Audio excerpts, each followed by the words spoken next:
It is not the things we do in life that we regret on our deathbed. It is the things we do not.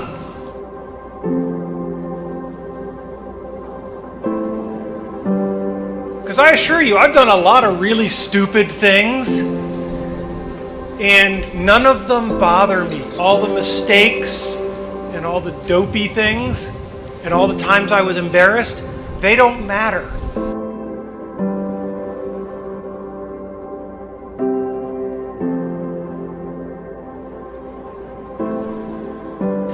Last August, I was told that in all likelihood I had 3 to 6 months left to live.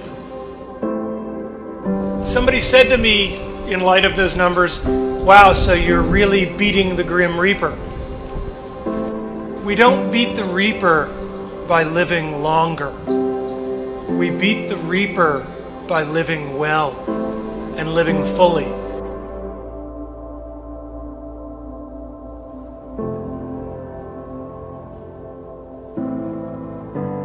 For the Reaper will come for all of us. The question is, what do we do between the time we're born and the time he shows up? Because when he shows up, it's too late to do all the things that you're always going to kind of get around to. When I was 17, I read a quote that went something like, "If you live each day as if it was your last, someday you'll most certainly be right." And since then, for the past 33 years, I've looked in the mirror every morning and asked myself, if today were the last day of my life, would I want to do what I am about to do today? Remembering that you are going to die is the best way I know to avoid the trap of thinking you have something to lose. You are already naked. There is no reason not to follow your heart. And you will need to find your passion. Many of you have already done it. Many of you will later.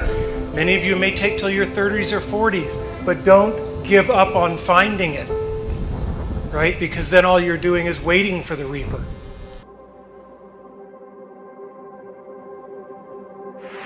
As a child, my parents always told me you could be whatever you want to be. You could do whatever you want to do. But I didn't totally believe it. Yet I went out in the world and I carried myself and I held my head high and I stood there and I looked people in their eyes and I talked to people as if I was deserving of everything that this planet has to offer. I really want to say to children out there and to people who are watching, Confucius said one time, "He who says he can and he who says he can't are both usually right." And I want you to keep in your heart, just know that you can.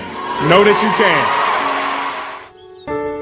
And it is going to get hard and you're going to want to quit sometimes, but it'll be colored by who you are and more who you want to be.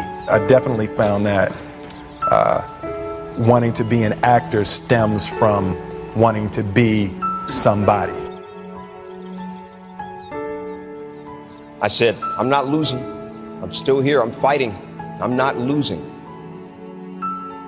When you die, it does not mean that you lose to cancer.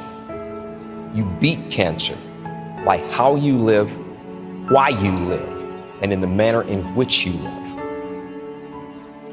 Find your passion and follow it.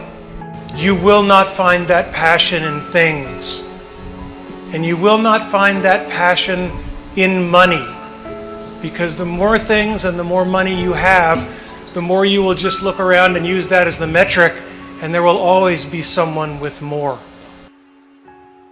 I want the world to be better because I was here. If you are not making someone else's life better, then you're wasting your time. You know, like your life will become better by making other lives better. The first step before anybody else in the world believes it is you have to believe it. Being realistic is the most commonly traveled road to mediocrity. Why would you be realistic? What's the point of being realistic?